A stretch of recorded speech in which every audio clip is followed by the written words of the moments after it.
सभी को नमस्कार। आप सभी का स्वागत है राजमाता अहिल्या बाई योग केंद्र इंदौर मध्य प्रदेश के फेसबुक पेज पर।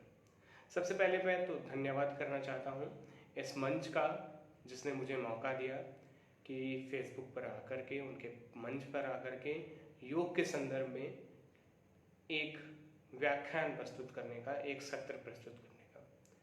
मेरा नाम आकाश मिश्रा है, मैं लखनऊ से हूँ। मेरा योग केंद्र आकाश योग केंद्र नाम से लखनऊ में है। हमारा फेसबुक पेज और हमारा यूट्यूब चैनल आकाश योग नाम से है, तो आप वहाँ पर भी जा कर के हमें देख सकते हैं। आज का हमारा विषय है तनाव रहित जीवन के लिए योग। आजकल के जीवन में, आजकल के समय में, जबकि लोग इतना ज़्यादा तनाव में रहते हैं, अपने जीवन में मानसिक, भौतिक, शारीरिक कई तरह की समस्याओं से जूझते रहते हैं।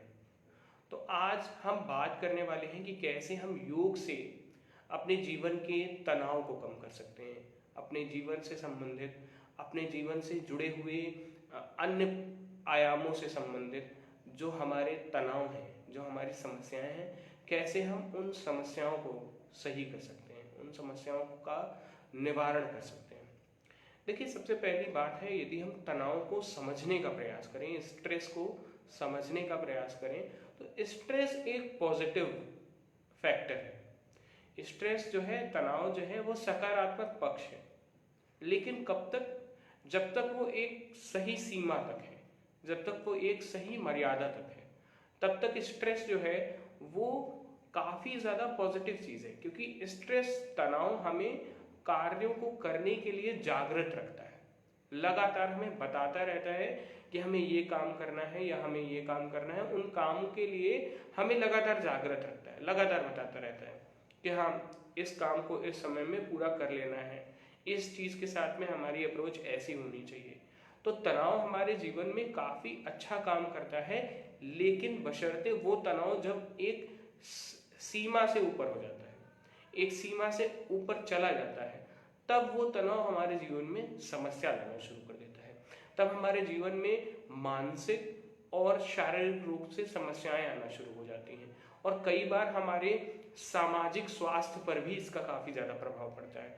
क्योंकि होता ये है कि हम फिजिकली और मेंटली फिट नहीं होते हैं, तो हम अपने आसपास के समाज में भी फिट नहीं बैठ पाते हैं, हम अपने आसपास के लोगों से भी उतने अच्छे से इंटरेक्ट नहीं कर पाते हैं। तो इस वजह से स्ट्रेस के अधिक हो जाने से सबसे पहली बात तो फिजिकल हेल्थ पर इशू आता है, मेंटल हेल्थ पर इशू आता है, और जब फिजिकल और मेंटल हेल्थ पर इशू आएगा तो ऑटोमेटिकली सोशल हेल्थ पर भी प्रॉब्लम आती है, सोशल हेल्थ पर भी उसका इफेक्ट पड़ता है। तो इसलिए ये जानने की जरूरत है कि पहली बात तो हमारे हेल्थ के जितने भी डायमेंशन हैं, तनाव से उन सारे डायमेंशंस में प्रॉब्लम आती है और सारे डायमेंशंस में इशू आना शुरू होता है। तनाव होने से ये समस्या होती है। तो आज हम जानने का प्रयास करेंगे कि योग के किन किन माध्यमों से, किन किन तरीकों से हम तनाव को कम कर सकते हैं। सबसे पहली बात तो ये है कि तनाव को कम करने का सबसे अच्छा तरीका है ओम का उच्चारण करना। ओम का उच्चारण करना एक सबसे अच्छा तरीका इसलिए है क्योंकि ओम का उच्चारण करने से सकारात्मकता आती है। और अगर हम बात करें इसके साइंटिफिक स्टेटमेंट के बारे में, तो ओम का उच्चारण करने से हमारे ब्रेन में अल्फा रेज का सिक्रेशन होता है। दूसरा, हमारी बॉडी में और हमारे नर्वस सिस्टम में बैलेंस आता है। यानी कि होता ये है कि हमारी बॉडी में और हमारे ब्रेन में जो हार्मोन जितना स्रावित होना चाहिए, जो भी फंक्शनिंग जिस तरीके से होनी चाहिए, वो फंक्शनिंग वैसी होती है। तो ओम का उच्चारण करने का सही तरीका, इसके बारे में हम लोग बात करेंगे। देखिए, ओम के उच्चारण में दो शब्द सबसे ज्यादा आते हैं, वो है ओ और मा। वैसे तो वास्तव में 3 शब्द आते हैं, लेकिन उच्चारण के समय 2 ही शब्द आते हैं। वास्तव में अ, यू, म 3 शब्द होते हैं ओम के उच्चारण में। ओम के उच्चारण को करने के लिए हम किसी भी ध्यानात्मक आसन में बैठ जाते हैं, ध्यान मुद्रा में या ज्ञान मुद्रा में या चिन्ह मुद्रा में, जो भी मुद्रा आपको सही लगे, जो भी हाथों की और उंगलियों की मुद्रा आपको अच्छी लगे, जो आपको सहज लगे, उस मुद्रा में बैठ जाते हैं। अपनी स्पाइन को बिल्कुल सीधा कर लीजिए। स्पाइन को सहज रखना है और सीधा रखना है। कभी कभी हम बिल्कुल जो है अपनी स्पाइन को बिल्कुल टाइट कर लेते हैं, बिल्कुल कड़ा कर लेते हैं, वो चीज़ नहीं करनी। सहजता सबसे पहला नियम है योग का। योग करने के लिए सहज होना काफ़ी आवश्यक है, तो इसलिए आप अपनी स्पाइन को सीधा कर लें, आंखें बंद। आप देखिए ओम में दो शब्द हैं, ओ और माँ, दोनों का उच्चारण का समय अनुपात हमें ध्यान देना चाहिए। दोनों के उच्चारण का समय अनुपात है 1:3। ओम के उच्चारण के लिए 1:3 का समय उच्चारण होना चाहिए। स्पाइन सीधे, आंखें बंद, लंबी गहरी श्वास, श्वास को छोड़ते हुए ओम का उच्चारण।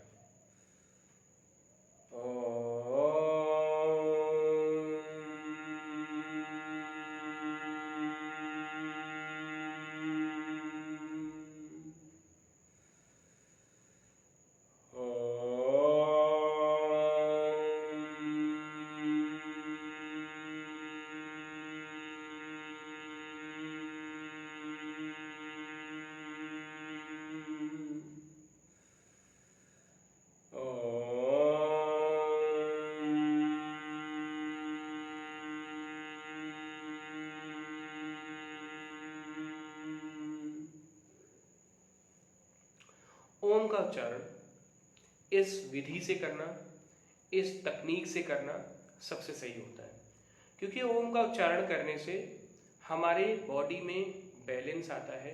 तो उसके तकनीक को हमें ध्यान रखना है। श्वास को लेना है और श्वास को छोड़ते हुए ओम का उच्चारण करना है। दूसरी चीज है ओ और माँ के समय अंतराल को ध्यान रखना है।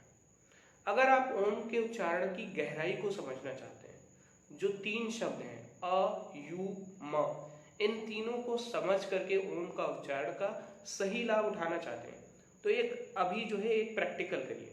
जितने भी लोग साथ में लाइव जुड़े हुए हैं वो एक प्रैक्टिकल करें। देखिए, पहले हमें अपने स्टमक पर हाथ रखना है, अपने उदर पर हाथ रखना है और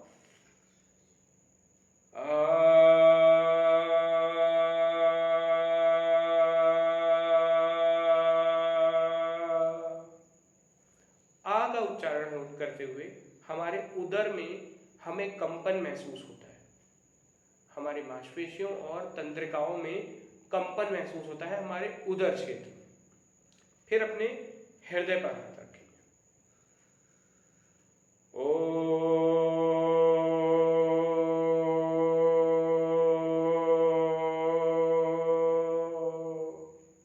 हमारे हृदय क्षेत्र में कंपन का अनुभव होता है।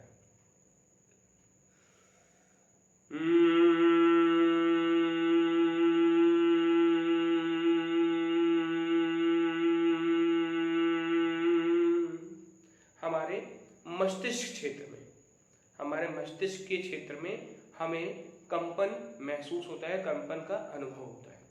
तो ओम का उच्चारण हमारे ट्रंक एरिया में, जो हमारा ये ट्रंक एरिया है इसको, और जो हमारा मस्तिष्क का एरिया है इसको बहुत ज़्यादा सकारात्मकता लाता है और इसके फंक्शनिंग को बैलेंस करता है। हमारे सारे ऑर्गन्स हमारे ट्रंक एरिया में होते हैं और हमारी फंक्शनिंग गवर्न होती है बॉडी की, और ओम के उच्चारण से ये बैलेंस में आती है, इसकी फंक्शनिंग भी और इसमें जो भी और इनडायरेक्ट और डायरेक्ट वे में जुड़ी हुई चीजें। दूसरी चीज ये है, ओम का उच्चारण पर चर्चा कर ली हमने। दूसरी एक जो बेसिक फंडामेंटल एक है स्ट्रेस को कम करने के लिए, वो है कॉन्सेंट्रेट ऑन योर ब्रीथिंग। यानी कि मेडिटेशन का सबसे बेसिक जो टेक्निक है वो है श्वास प्रश्वास ध्यान।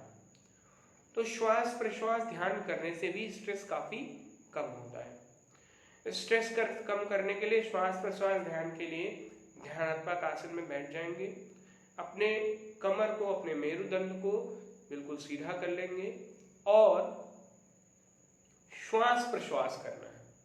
आंखें बंद करके श्वास प्रश्वास करना है और अपनी श्वास प्रश्वास को देखना है।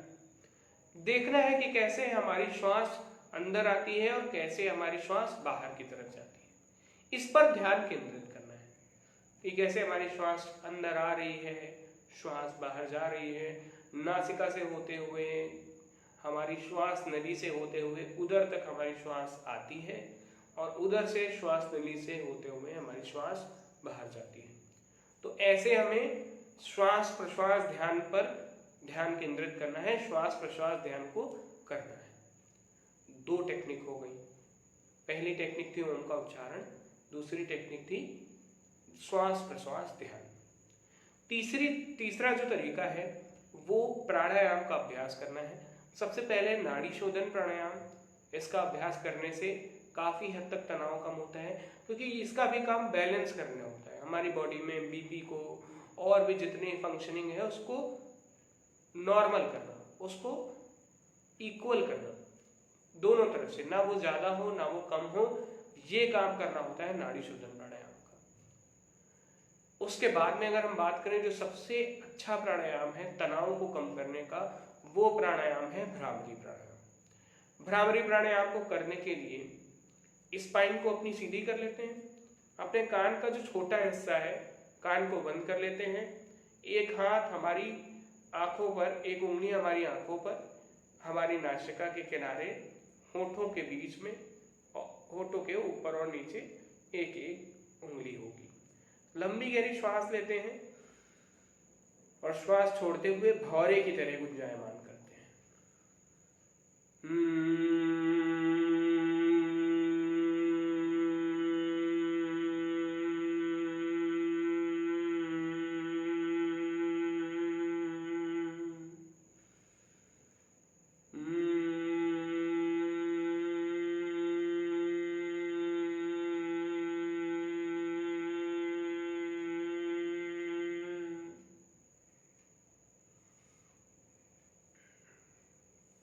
तो इस तरह भ्रामरी प्राणायाम का अभ्यास करना चाहिए और भ्रामरी प्राणायाम के अभ्यास को करने से हमारा तनाव काफ़ी हद तक कम होता है।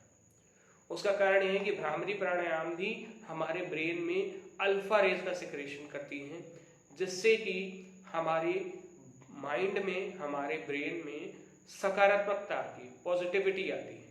तो इस वजह से भ्रामरी प्राणायाम करने से हमारा तनाव कम होता है।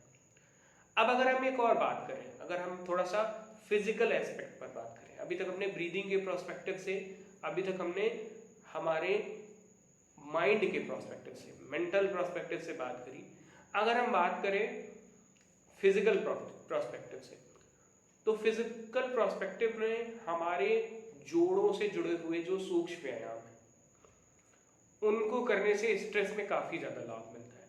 क्योंकि कई बार ये देखा गया है कि जो जोड़ों में तनाव होता है, जोड़ों में जो टॉक्सिन्स जमा होते हैं, जोड़ों में जो हमारे खिंचाव आता है जिससे वो फ्री नहीं होते हैं, तो उनसे भी हमारे शरीर में तनाव आता है।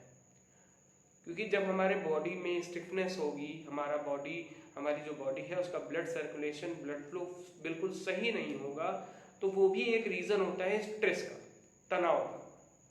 तो इस वजह से हमारे जॉइंट्स के जितनी एक्सरसाइज है, गर्दन को दाएं से बाएं ले जाना, गर्दन को ऊपर और नीचे ले जाना, गर्दन को रोटेट करना, अपने कंधों से, जितने भी जोड़ हैं हमारी बॉडी के, हमारी गर्दन, हमारे कंधे, हमारी कोहनी, हमारी कलाई, पैरों में आए तो जांघ का जो जोड़ है, कूल्हे का जो जोड़ है, घुटने का जोड़ और हमारे पंजों का जोड़, इन सभी जोड़ों में से जुड़े हुए जो सूक्ष्म व्यायाम है, विशेषकर इनको रोटेट करना और इनको आगे और पीछे, दाएं और बाएं गति कराना, इससे संबंधित जो सूक्ष्म व्यायाम है इनको करने से काफ़ी ज़्यादा लाभ होता है तनाव को कम करने में। और जो टॉक्सिन जमा है हमारे कह सकते हैं हम, जो हमारे जोड़ों में टॉक्सिन जमा है, उस टॉक्सिन से हमें काफ़ी ज़्यादा निजात मिलती है और उससे हमारी कई सारी समस्याओं में भी हमें फ़ायदा मिलता है। तो फिजिकल पर्सपेक्टिव में एक चीज़ ये हो गई कि हमें सूक्ष्म व्यायाम करना है, जॉइंट से रिलेटेड, जोड़ों से रिलेटेड सूक्ष्म व्यायाम करना है। तो एक चीज़ ये भी हो गई कि हमें ध्यान रखना है कि कैसे हमें अपने बॉडी में अपने जॉइंट्स को सही रखना है। आइए एक बार हम अपने अपर जॉइंट्स का एक बार अभ्यास कर लेते हैं। बिल्कुल स्पाइन को सीधे रख लें, गर्दन को,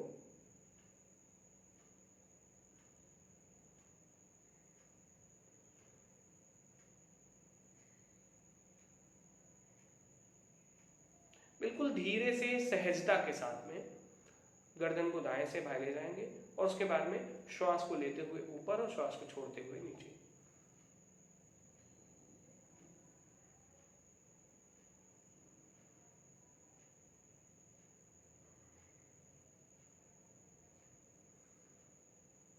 और उसके बाद में आप रोटेट।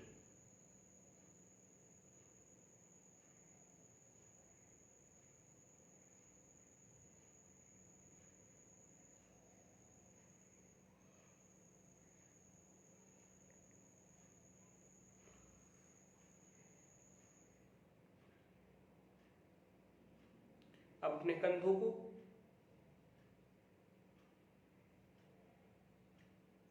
और उसके बाद में आगे की तरफ कर लो। तो इस तरह जितने भी बॉडी के जॉइंट्स हैं उन सारे जॉइंट्स को रोटेट करना है और अलग अलग तरीके से दाएं और बाएं और ऊपर और नीचे ले जा करके उनको गति करानी है, सूक्ष्म व्यायाम करना है। उससे हमारी बॉडी का टॉक्सिन रिलीज हो जाएगा, जिससे कि जो तनाव शरीर की वजह से मन पर आया है वो तनाव खत्म हो जाएगा। अब इसके बाद में अगर हम बात करने पर आए आसनों के ऊपर, आसन पर चर्चा करें हम, तो कौन कौन से आसन हैं जिनको करने से तनाव कम हो सकता है। देखिए, वो आसन जो सूदिंग इफेक्ट देते हैं उनको करने से हमारा तनाव काफी हद तक कम हो सकता है। अब अगर हम उन आसनों के बारे में चर्चा करें, क्योंकि अगर एक एक आसन के बारे में चर्चा करने पर आएंगे तो काफी समय हो जाएगा, तो सिर्फ उन आसनों के नाम को जानते हैं और उनकी क्रिया विधि के बारे में थोड़ा सा डिस्कशन करते हैं। जैसे कि हम सबसे पहले बात करें शशांक आसन की। शशांक आसन एक सूदिंग इफेक्ट देने वाला आसन है, क्योंकि हमारा ब्लड सर्कुलेशन हमारे सिर की तरफ होता है और उस शशांक आसन को करते समय ईड़ा और पिंगला जो स्वर है वो दोनों एक साथ चलने लगते हैं और सुषुम्ना नाड़ी जो है, सुषुम्ना जो स्वर है वो जागृत हो जाता है, जिससे कि तनाव में काफी ज्यादा कमी आती है, तनाव काफी कम होता है। उसके बाद में अगर हम चर्चा करें मार्जरी आसन। मार्जरी आसन एक ऐसा आसन है जिसको करने से स्ट्रेस काफी हद तक कम होता है, क्योंकि उस आसन में हम स्पाइन पर काम कर रहे होते हैं बिना किसी बहुत अधिक तनाव के साथ में, बहुत शांति के साथ में, सहजता के साथ में हम स्पाइन को कर्व कर रहे होते हैं नीचे और ऊपर की तरफ।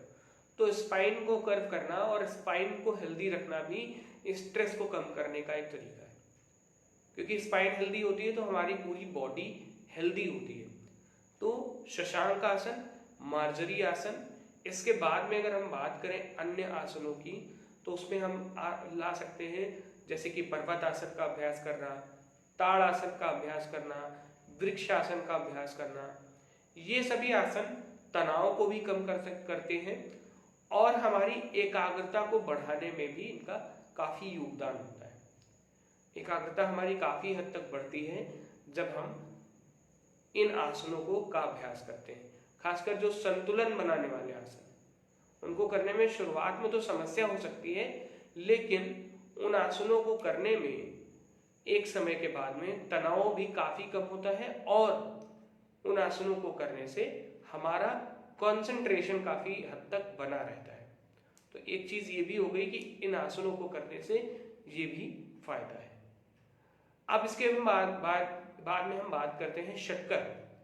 षटकर्म में देखिए, यदि आपको जो तनाव है उसका इफेक्ट आपके पाचन तंत्र पर भी हुआ है तो कुंजल क्रिया करने से काफी ज्यादा लाभ होता है। उसके बाद में सबसे ज्यादा जल नीति करने से, जल नीति का अभ्यास करने से काफी हद तक लाभ होता है, क्योंकि जल नीति हमारे नेजल ट्रैक को बिल्कुल क्लीन करती है। जल नीति का प्रभाव हमारे चेहरे पर, हमारे मस्तिष्क पर काफी हद तक होता है, तो इस वजह से वो भी तनाव को कम करने में काफी ज्यादा सहायक होती है। तो ये तो हमने बात करी योग के उन पक्षों के बारे में जो हमारे सामने दिखते रहते हैं। अब हम बात करेंगे एक दो ऐसे अनछुए पक्षों के बारे में जिसके बारे में चर्चा कम होती है। तनाव का एक कारण यम और नियम का पालन ना करना भी होता है।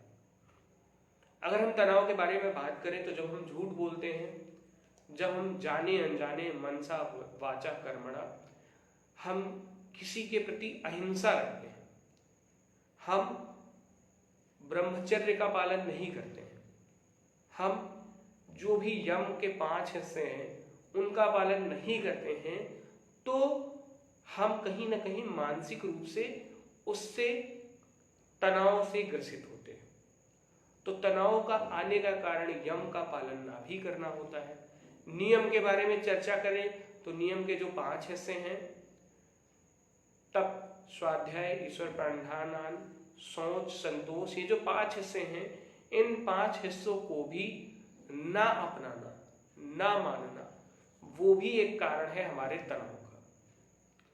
अगर हम आधुनिक पक्ष के बारे में बात करें तो तनाव के कई सारे और भी कारण देखने को मिले। दिनचर्या में अव्यवस्था होना, दिनचर्या में अव्यवस्था होना आजकल काफी ज्यादा सामान्य हो गया, कॉमन हो गया है कि हमारी जो लाइफस्टाइल है वो डिस्टर्ब होती है। तो इसलिए हमारी लाइफस्टाइल के डिस्टर्बेंस की वजह से भी काफी तनाव आता है।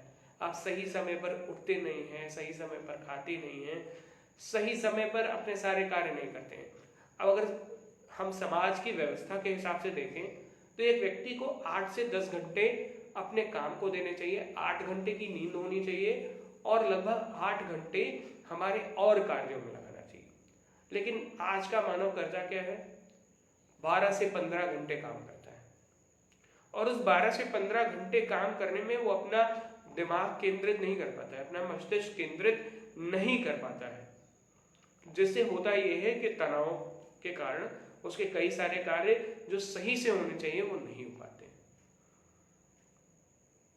कहीं ना कहीं आज की जो दिनचर्या है, आजकल का जो जीवनचर्या है, वो सबसे ज्यादा प्रभाव डालती है तनाव को बढ़ाने में।